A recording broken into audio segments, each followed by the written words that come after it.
بڑا خرچہ پنجاب گورنمنٹ نے کیا, 10 ارب پلس کا جہاز لے لیا, لگژری ایئر کرافٹ, جس کے بارے میں عظمہ بخاری نے کہا کہ یہ پنجاب ایئر کے لیے خریدا گیا.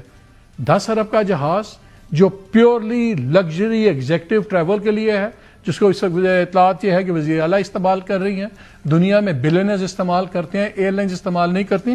اس میں 2-3 باتیں کچھ تصحیح کرنی ہے. کل میں نے بتایا تھا کہ جی جہاز کا جو آپریٹنگ ایکسپنس ہے تقریباً 17 لاکھ پر گھنٹہ ہوگا, ایوریج جو انڈسٹری ایوریج ہے. میں اس میں تصحیح کرنا چاہتا ہوں معافی, وہ 17 لاکھ نہیں ہے, وہ 28 لاکھ پلس بنتا ہے, بیکاز وہ $10,000 پلس کراس کر رہا ہے. پھر اس کے علاوہ جو اس کے مینٹیننس کاسٹ ہے وہ 1.5 ملین سے نہیں, وہ 3 ملین سے 5 ملین ڈالر مجھے بتائے گی ایویشن ایکسپرٹس نے. اور پھر میں نے کچھ اور ریسرچ کی, وہ بھی آ گیا کیونکہ جیٹ ہے. اور دوسرا ایک ہوتے ہیں کیلنڈر مینٹیننس اور ایک ہوتی ہے رننگ پارٹس کی. یہ جو لگژری جیٹس ہیں ان کی پارٹس کی ایک مدت ہے, آپ جہاز کھڑا بھی رکھیں تو 3 ماہ بعد وہ پرزا چینج ہوں گے, 6 ماہ بعد وہ فلانی چیز چینج ہوگی. ان کا اسپیشل جو ہیں پائلٹس دوسرے, ان کو ہر سال ری ٹریننگ کے لیے جانا پڑتا ہے, ان کے انجینئرز کو ریٹنگ کے لیے, وہ علیحدہ خرچے ہیں. اور جو انڈسٹری کا کلوزسٹ ترین کنزرویٹو ترین ایسٹیمیٹ ہے کہ یہ جہاز اڑے کھڑا ہو کچھ کر رہا ہو, کم از کم 50 لاکھ روپے منیمم اس کا مہینے کا صرف وہی خرچہ ہے.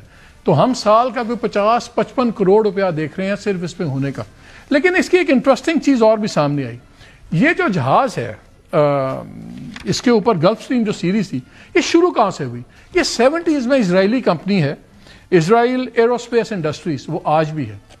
انہوں نے 2 جہاز اپنے ان کے تھے, ویسٹ ونڈ اور ایسٹرا. ویسٹ ونڈ اور ایسٹرا لگژری جیٹس تھے 1970s کے, یہ انہوں نے بنائے, پوری دنیا میں بہت پاپولر ہوئے.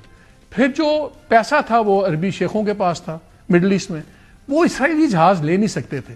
پھر بڑی عقل مندی کی کام ہوئی, کمپنی دوسری کمپنی کوآپریٹ ہوتی ہے امریکہ میں, اور وہ پھر بکتی ہے, اس کو جنرل الیکٹرک والے لے لیتے ہیں, یہ اس کی ہولی سبسڈی بن جاتی. لیکن آج بھی جو اسرائیلی ایئر اسپیس انڈسٹریز ہے یہ اس کی کنسٹرکشن کے اندر مین پارٹنر ہے.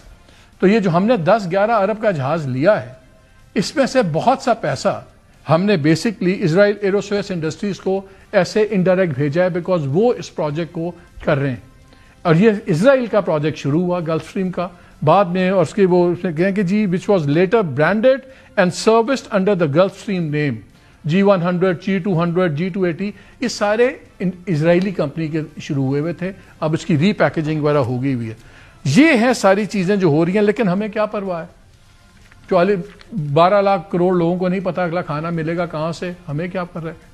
40% بچے سٹنٹڈ ہیں, ہمیں کیا پرواہ ہے؟ 2.5 کروڑ بچہ اسکولوں سے باہر ہے, کیا ہے؟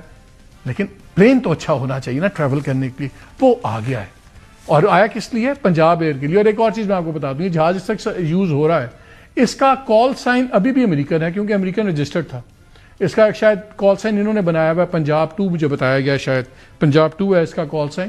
ابھی وہ اسی کال سائن پہ چل رہا ہے, اور ایویشن کے رولز کے تحت اگر کوئی فورن کال سائن ہے تو اس کی پیمنٹ آپ ڈالرز میں کرتے ہیں. تو اس وقت پنجاب حکومت ڈالرز میں بھی کر رہی ہے, اور جسٹیفیکیشن سمجھ نہیں آ رہی. پاکستان کے میکسیمم جو ایئرپورٹس کا ڈسٹینس ہے کوئی 1000 کلومیٹر کا ہے. 1000 کلومیٹر کے لیے یہ جیٹ لینا ڈزنٹ میک سینس. بٹ شوق کی بات ہے.